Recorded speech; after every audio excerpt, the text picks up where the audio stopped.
was behind there, and then they had built a walkout with a roof over and had wood floor. And when it rained, we had to use shovels to get the dirt out.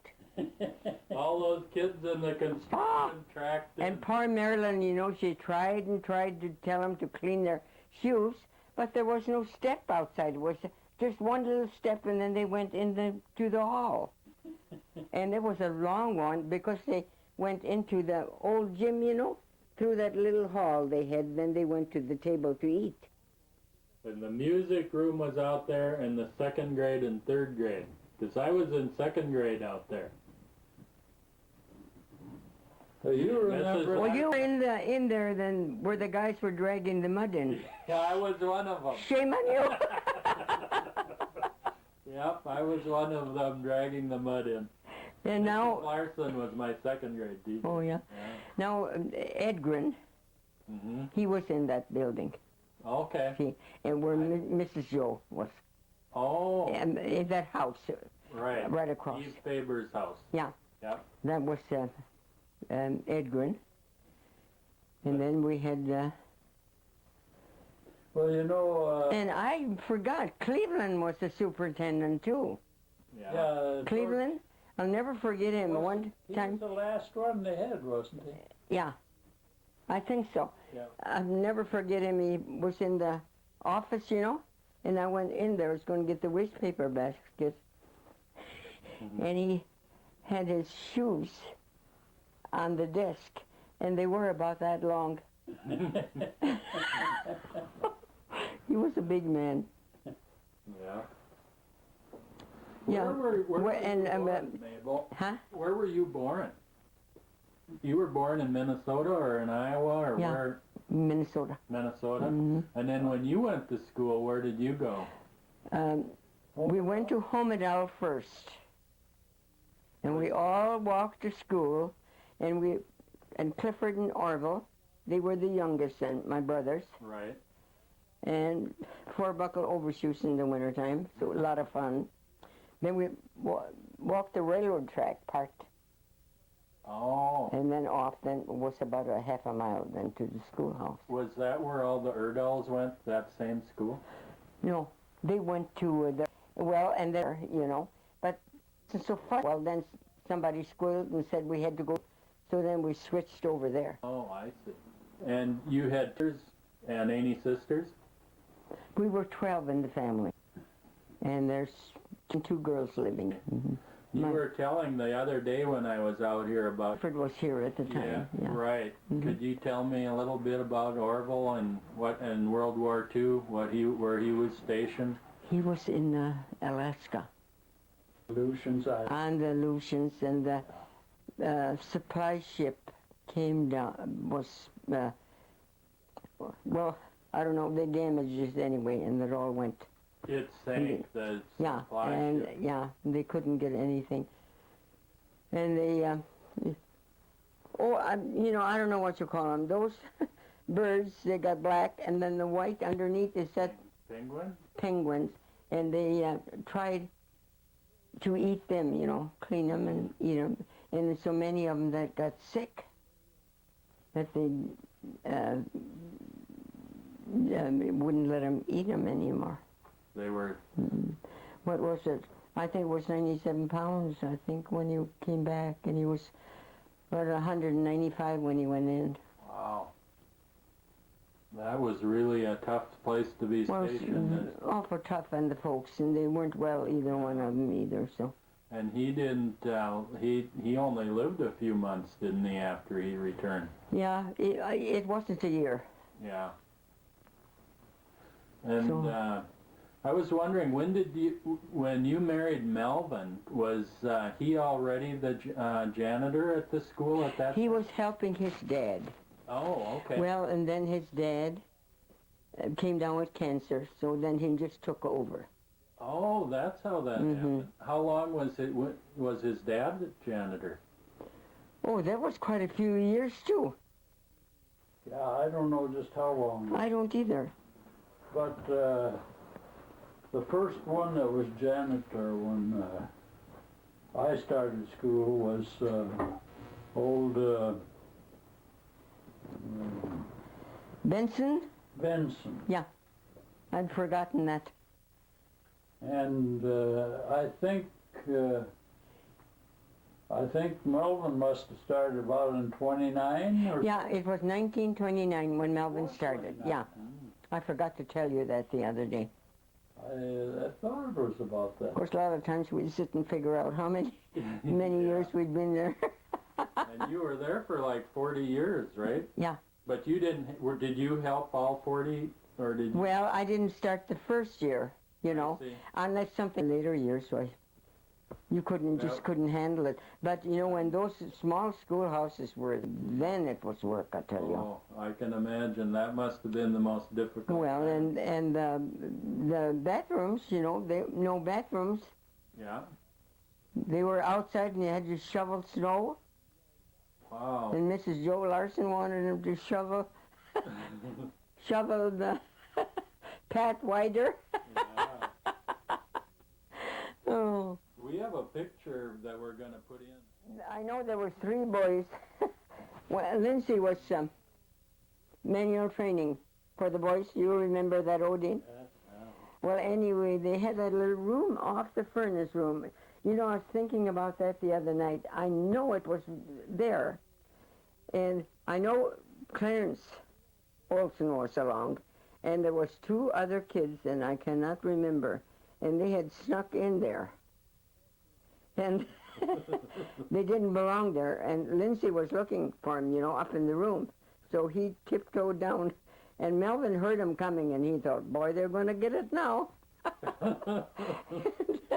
Then after he'd caught the kid, give them the dickens away, then Clarence says to Melvin, well, you could have told me. No, Melvin said, you didn't belong there in the first place. That was Clarence that told him that? He should have, he Yeah. thought he should have Yeah. warned him he was coming. No. That's pretty good. Yeah, Lindsay was a good guy, though. Yeah, he was here for several years, right? Oh, he was here I wonder how many years he was here. a long time. Yeah. We've got a video of him coming out of the school that we're going to put in there, too. Oh. Just him walking out. And then I think he also must have done several things in the community, because we've got him drawing names on Main Street. Yeah. too. He Hmm. must have- That was for the drawing, I suppose, for Yeah. Christmas drawing. Oh, he did it at Christmas time? Yeah. I see. That must have been it. And he was good in church when there was anything, you know, have seen. Oh, with those schools back there? Yeah. I haven't seen it. And I want to, Joy Larson, she has kept quite a bit of stuff too, I think. And I want to ask her, and if I can find that. And there was a big square building. And they had the bell on the second floor, and Melvin had to go up there and ring the bell. Oh, No, he was down below ringing the bell. And Harriet Frandl, and I forget the other girl, they poured water down the hole. Hit Melvin on the head. I forget the name of the other girl, but anyway, it was Harriet, because she often mentioned it when she came, you know. She said, I'll never forget that, she said. And they scattered right away before Melvin got down, you know. So that was a funny thing that happened. And some of the boys, you know, when Lindsay, maybe you were in on that, maybe I shouldn't say that, you know, they had the manual training room on the south side then, that room, and they had these sore horses, I call them. Uh-huh. So, And you know, some of the boys had sawed halfway through them. And then Lindsay, of course, he had the saw and put his knee on there, you know, down he went.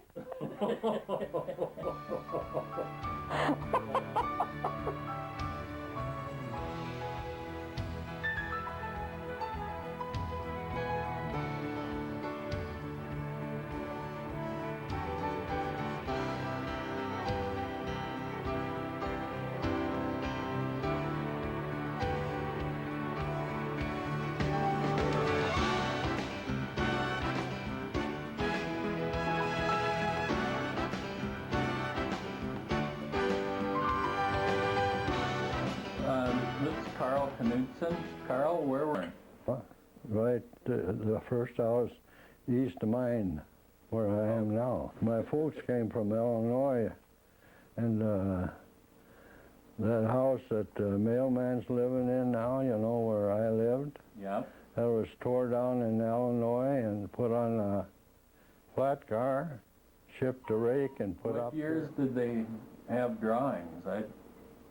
Do you recall when they had drawings? Oh, it seemed like they had them for quite a few years there, you know, but I don't know. And they did that to attract the people Oh, that yeah. come in on were they on Saturday night or? Yeah, and then they had, in summertime, they had amateur hour, you know. Oh, I didn't know that. Yeah. They, Ray Moss and Wayne Thomas were the ones that went around interviewing the talent, you know, and they gave prizes for it, so I'm sure What was your O'Dean talent? remembers that. What was your talent? I never was up there. You never went up, huh? No. I understand you were a very good baseball player, and in fact, you guys had one of the best high school teams in Rake's history. Well, we got within one game of the state, but we got run up against Mason City. And in those days, there was no classifications, you know. Mm-hmm. So the big schools played the little schools. Yeah. And it was the same way in basketball. We had a couple teams that almost made it to the state. In fact, they had to play Marshalltown down at Waterloo one time for the state. Well, what happened with your baseball team in Mason City? I understand you had to play We had to play. several games. Well, yeah, we had to play 3 games, and then it started.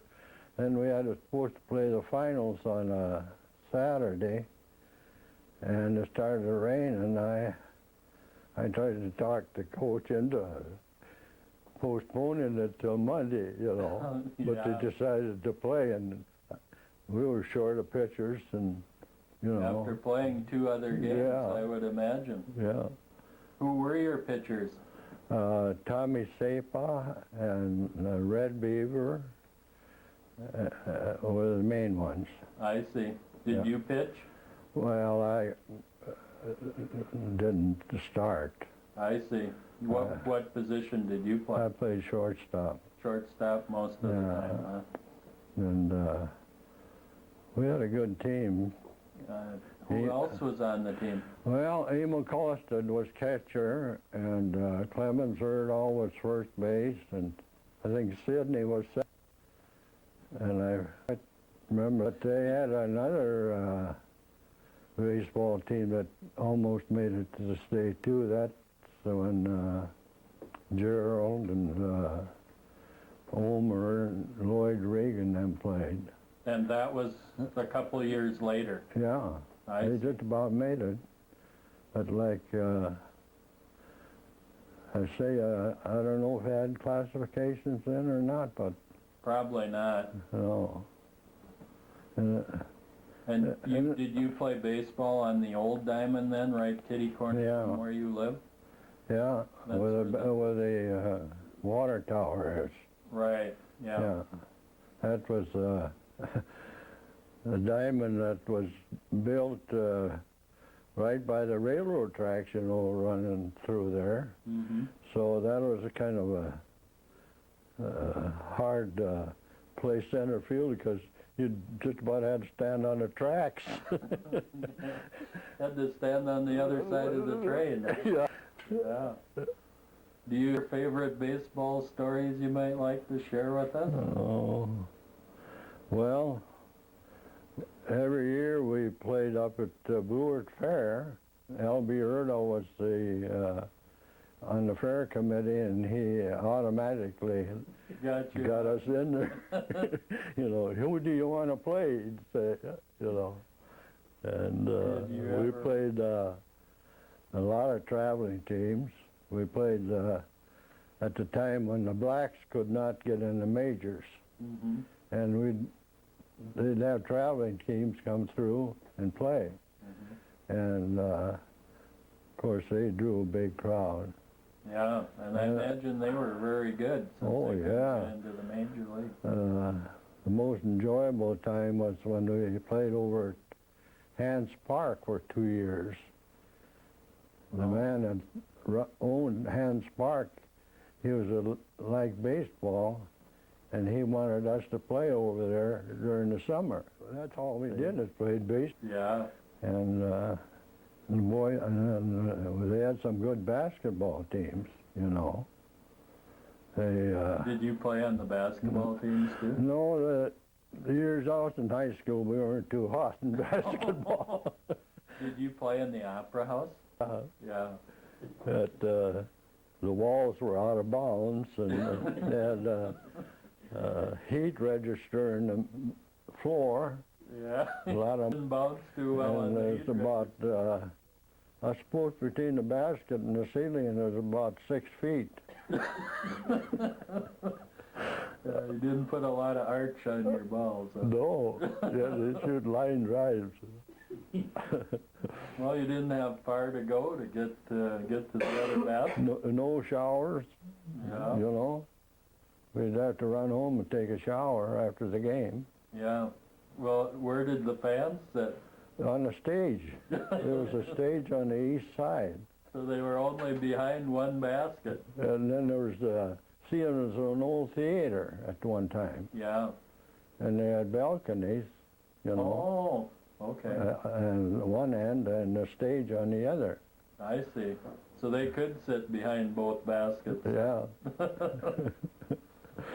Boy, they had a good team there at one time, and I don't know. Remember Kenny Hartberg and Doc Nessheim and I think it was Chris Ross and them. They really had a good team. Mm-hmm. That's when I was down in the grade, I remember. Yeah. Yeah. I saw a program over at Sydney's that Lyle Quammen had played on a team that Fritz Mondale played against. Oh yeah, they were in the league with Elmore at that time. Uh-huh. And there always used to be a rivalry. In fact, they were going to have a playoff for the league, and boy, the fans went over there that night, and they couldn't, just about sold out, and come to find out they let their own fans in the back door.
We're continuing our interviews now with Irene Gullard.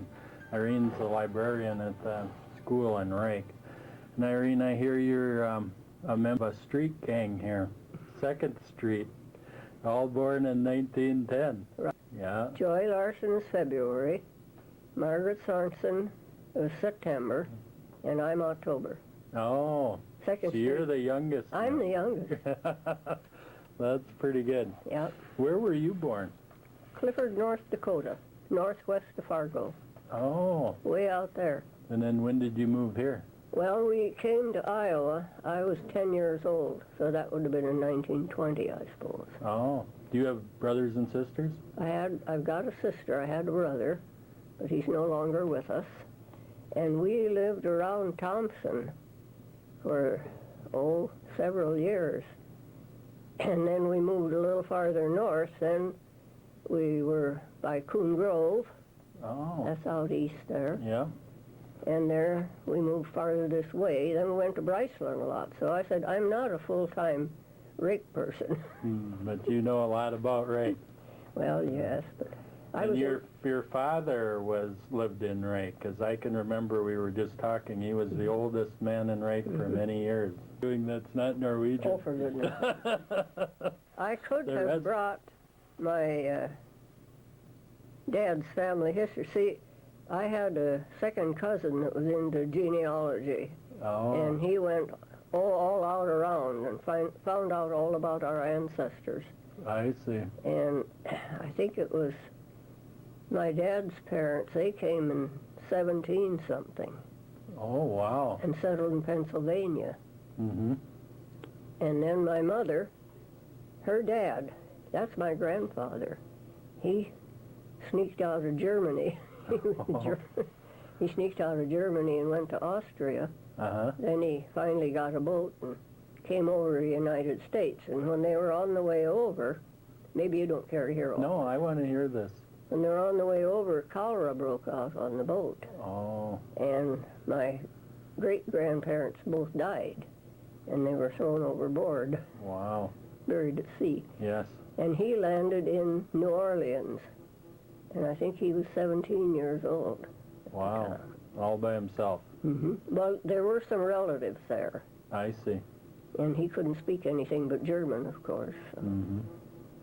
I And don't know that how was right before World War I then, or when was this? Oh, that was Before before the that? Civil War. Oh, before the Civil War. You see, when he got over here, he didn't have any immediate family, just distant relatives. Mm-hmm. And when he was 18, he enlisted in the Army and fought in the Civil War. But what we wanted to talk to you about a little bit was what you did for a living in Rake, and that was one of the things was being an operator for a number of years. Yes, I've been in the telephone business for quite a while. Yeah. Clarence was a lineman. And, Oh, I didn't know that. oh, yes, he took care of the lines if something went wrong. And all the farmers owned the lines, right? Mm-hmm. And that's how they, there were, how many lines were there coming into Rake, do you know? Quite a few.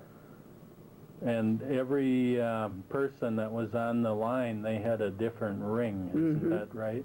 We had to learn that, too, you know. Yeah. So when people would call, they'd have to know what line they were on. They could call each other on their own line, but if they wanted to call somebody on another line, they called us. We plugged in to answer them, and if they wanted somebody on another line, why, we plugged in where that number was below it. There's a little hole there. We plugged in there, then we rang the code number. I see. And if they wanted to make a long-distance call, then what did you do? Call Forest City. You had to call Forest City. We plugged into Forest City and gave them, I can remember that so well. It was when Forest City would answer, why, whatever number it was, we'd say, check Rake. We gave them the number of the person calling. They knew who to bill to. Yeah, they'd Oh. for that. Were there several general calls? I mean, could people tell what the general call was? Well, they did, when we had to say what we had to say, you know. Funeral services for so-and-so will be held at such and such a time. Oh, We had if there was a fire, then you'd put out a general call. Not always. We had to thing for the fire. If it was east of town, it was 2 blasts, I think. And then if it was west of town. And stuff. Did you do anything for the bad weather? Yes, we blew the town, but we give that on the general call too. But for the town, if it was a fire in town or a storm, then we rang just 1 blast. Oh. And we did that for the blackout too, you know, during the war. No, what was the blackout during the war? What did that mean? Everybody turned out their lights. So you'd just blow the whistle one time, and then how would they? So then everybody had to turn their Everybody lights knew it because it was publicized. It was a public thing, you know. Everybody knew that when you heard that one whistle, if it wasn't noon or 6 o'clock, Yeah, then you knew it was blackout. I see. I hear you had trouble in there once in a while. When you were training, or what? Tell me that story with Mrs. Halverson again. I've forgotten. Well, she was learning to substitute over there and don't want to go in our living course. Arden's mother? Or, No, she was Urban's mother. Aber. Okay. Aber Halverson. And Murray Wardell's. Mm-hmm. Yeah, Murray Ordahl too. Okay. Yeah. I found a picture of, it was at that time Mayor Delier making a phone call to Washington. Yes. Can you tell us anything about that phone call? Well, not a whole lot. It was just the first one when we got hooked up to all metallic lines and with the REA. Uh-huh. See, we weren't connected with the REA to begin with. But when we were connected with them, they had him make the first call. I see. And something to do with dial, too, wasn't it? Dial. Yeah, I think It was that's... Rake got one of the first dial phone systems in the United States, I believe, wasn't it? That's right. I think, Yeah, I read somewhere, too. I think they were the 3rd yeah, town in the United States to get the dial. yeah. And then, you see, we went out of the office, and that's when Della took over when the dial first came in. Oh, Because I she see. had a little gadget here on the side that she had to use. But we never had to use that. So when the dial phones came, they still had an operator in Rake. For a while, yes. Oh, I didn't realize that. Yeah. And then you were also in the restaurant business for yes. a number of years? Yep. Where was your restaurant? Well, it's that one building up there, but they fixed them over so much it's hard to tell what's what. But, Which one's which, huh? well, it's Odin can probably tell you that. The one where A.K. Marsa had the restaurant for years. You remember that, Odin? That's the big part of the one where Choices. Choices, where the dining hall is on it. Oh. Yeah. Yeah, we were in there for several years. And then you had the South restaurant, too, Yeah. for a little while? That was about 2 years, I think. We took it over after Albert Lund. I think it was after Albert Lund. I see. Then you retired from that business and become a librarian, then? Yeah, we retired from the restaurant business and the hard work. Well, the telephone office wasn't hard work, it wasn't physical labor, but it was 24 hours a day, 7 days a week, you know. Yeah. And there always was... Well, the restaurant was only 18 hours. Yeah, only... 7 days a week. Yeah. But that one fellow that would call at midnight to ask what time it was, that's what got me. That wasn't very nice. It was. He was up, we found out who he was at. That ended that. Yeah. Did you have any story about, Making the birthday cake for Herman. yeah, That was... you have to throw out another guy. No, but I said, it was just... Oh, Herman, yeah. Herman, yeah. I'm See sorry, how I tickled Herman. He was just so misunderstood. tickled over that. He just Yeah. screeched. Yeah, that was really nice of her to do that. But she always did cater to Herman, and I admired her for that. Yeah. And when he'd come up to pay, you know, she'd write notes to him and talk to him, and she enjoyed him a Yeah. lot. Yeah. And she was one of our best waitresses. Well, we had a lot of other good ones too, but Yeah, you had a lot of high school girls worked in there. yes, and then we had others too. Well, Mrs. Harry Heath there, you know, she worked for us, the dishwasher for a long time. And she was always there. The one we had before her was the one that was always 10 minutes late and left 10 minutes early. Yeah, But May, she was always there. yeah. And trying to think, kind of get those restaurants mixed up. And then, I worked for Halson's for quite a while, too. Oh, Worked with a lot of different people. you And went we to had the a- other side of the street. hmm We had a few that came a little late there, too, and then I was alone because I opened. And I don't remember if it was Joyce or Marcy that was working. One of them was working. And one was helping the other. Yeah, And I thought that was good cute. help was Yeah, they hard were. to find then. Yes. Even then, hmm yeah. And another good one that worked at Halson's was Harriet Bronis. Mm-hmm. She was always there on time. Mm-hmm. Yeah, she worked at Peterson's for many years, too. Of course, we had a few customers that were always there on time, too. Yeah, I suppose. They didn't want anything more than a cup of coffee and then sit and talk. Yeah, They had to have that before 6 o'clock, I can tell you. yeah. We got a picture of your retirement we're going to put on the tape. And also just a short segment of one of your satisfied customers that'll be on there, too. Oh, who's that, Odin? No, it was Irvin coming out with a big ice cream cone. Oh, for Sold lots of goodness ice sake. cream. Yeah. Yeah, they were steady boarders. Next interview is with Jerome Halverson. Jerome, where were you born? I was born west of town here in Hebron Township. And you attended Hebron School, you said? Hebron #1. Which was later moved into town. And they used it for school down here until the new gym was built. Did you have, were you speaking English when you went to school then? No, I couldn't. You were another one that couldn't speak English, huh? I'm like Odin That there. was pretty common? Yeah, I had a nephew that was a little older than I was, and we started school together, and he couldn't talk either. Did they have to hold you back 1 year too? Well, yeah, I guess maybe we did. I just don't recall I now. don't remember that now. Yeah. You were been a fireman for many years in Rake, and I kind of wanted you to talk a little bit about some of the fires that you remember.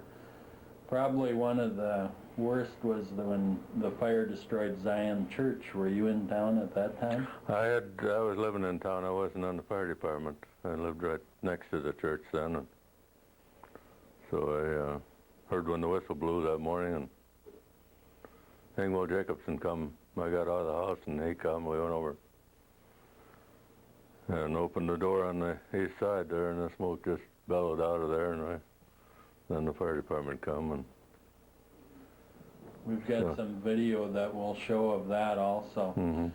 Was the whole church destroyed then? well, all except they were building onto it, and the new part is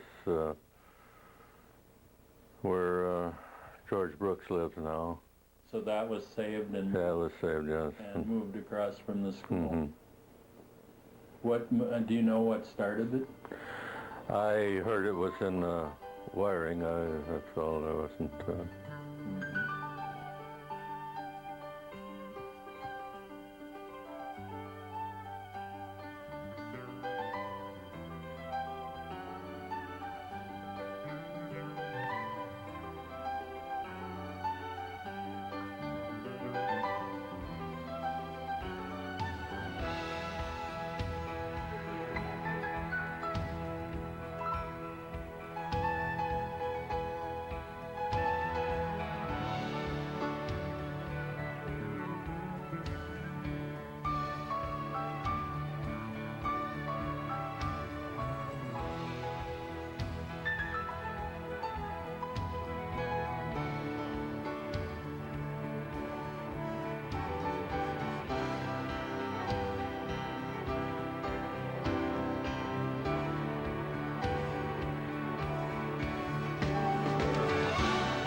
Probably the most spectacular fire, though, was when Hanson's gas started on fire, and that occurred when I wasn't here at that time. How did that fire start?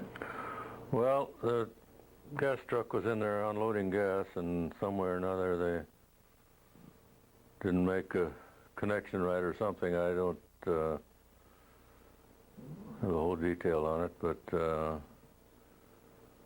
the guy just he had his family in the truck, and they took off running, and they got down to the street or so before the thing blew, so it's just lucky they got out of there with their lives. And that was an explosion? Yeah, that was an explosion. That was heard. Could you hear it? Oh, yeah, it was just, well, we had, at that time, these planes were going over, and there was sonic booms, you know, and I was in the house, and you thought it was a sound? Yeah, and then about that time the fire phone rang, and so then I looked out in the hole. I thought it was probably up there at the station the way it looked from our house, and when we got out there, and it burnt. How many fire departments were there? I think there was 10, if I remember right. I know all of them along the north of us. They were having a meeting or something over in Walters, and they got the call, and so they had to go back to their, like, Frost and Bryceland and Blue Earth. And they said when they were driving on 16, they could see the plane going 10 miles away. Yeah. Yeah, it was really up in the air. Yeah. They're as tall as the water tower. Yeah, and they had all kinds of stories out about the tank floating around and everything else, but it didn't. But how did you put it out then? Well, we didn't put it out. We just let it burn down, and there's no way of putting it out. And we kept spraying water on it, keeping it cool. And we were there till, it was the next afternoon before we quit spraying water on it. We don't have a picture of that fire or a tape, but I do have a tape picture of the truck that we will show. Did they evacuate the town too? Yes, there was quite a few that evacuated. I didn't know about it myself till the next morning. I come home and Demand Register called, and they were asking questions about it, and they knew more about it than I did. I suppose. Well, probably the most tragic fire, though, just occurred a couple of years ago when one of Rake's most beloved citizens died in the fire. Ernie, was he a relative of yours? Yes, he was a cousin of mine. Was a cousin? Yeah, I was off the department then. Oh. But yeah, that was. How did that one start?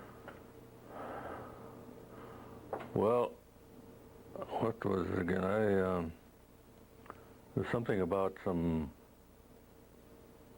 something in the garage. I forget just what it was. It started in the garage. Yeah, and he.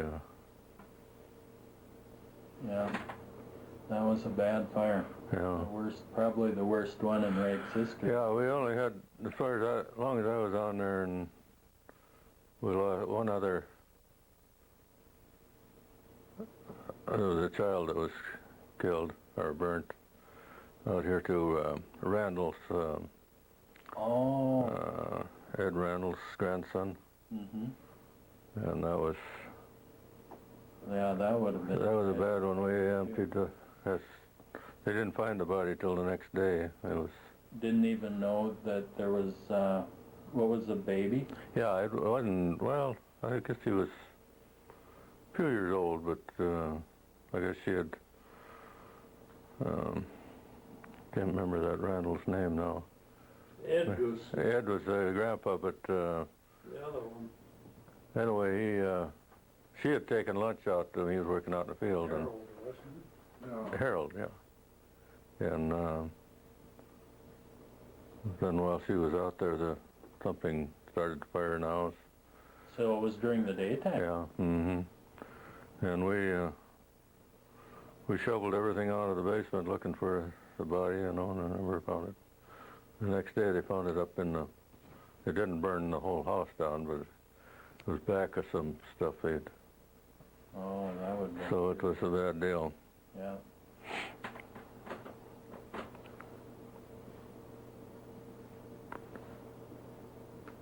Were there any other fires that were? Well, there was several of them out here at the railroad track here. This one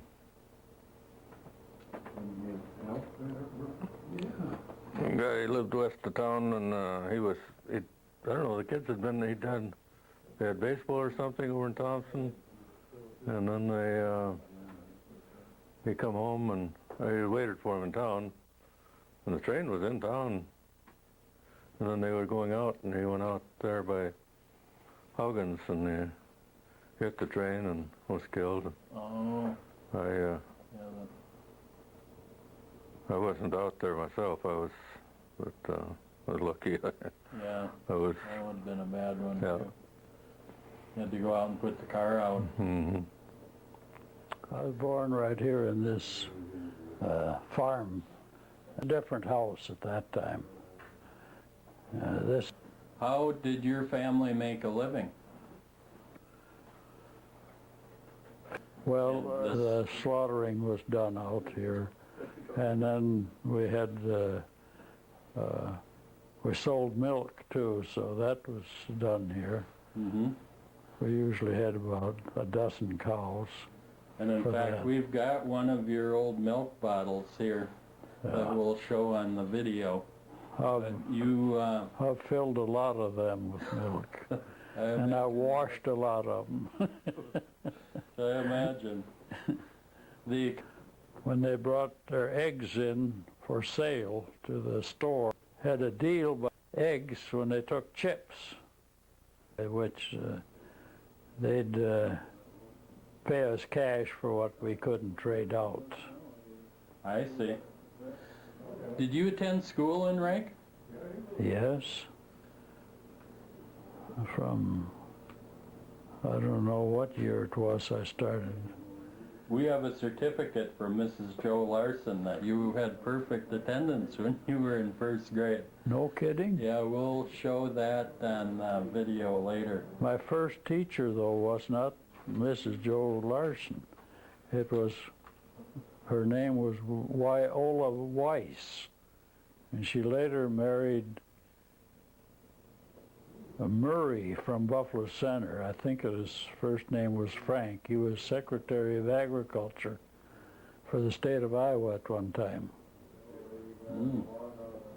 And she was here for the first half of the year, and then she married Frank, why Mrs. Joe Larson come in and started teaching. Oh. I understand you told me one time you had to repeat first grade. What?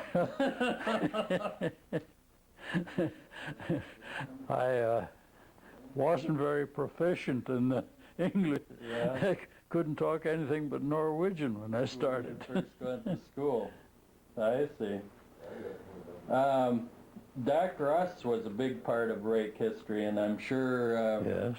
back his biggest challenge was probably dealing with that flu epidemic that they had. I think it was. And one other big tragedy in the Lincoln Church was struck by lightning. Do you recall that? Yes, I do. That's probably the first incident that I can remember. I was sitting in church on my dad's knee. I don't think, I feel I was probably about 5, 6 years old at the time. Mm-hmm. And church, and it injured some pretty badly, and just started to rush out. And I remember Doc Russ was in the crowd, and he picked up a chair and he knocked out the window on the one side, and they passed people out. The And people that were injured were passed out through the window? they were passed out through that window. And he was outside trying to revive them underneath a tree there. Who was the fellow that died? It was a cousin of Butch Quam, Oh, O.E. Quam.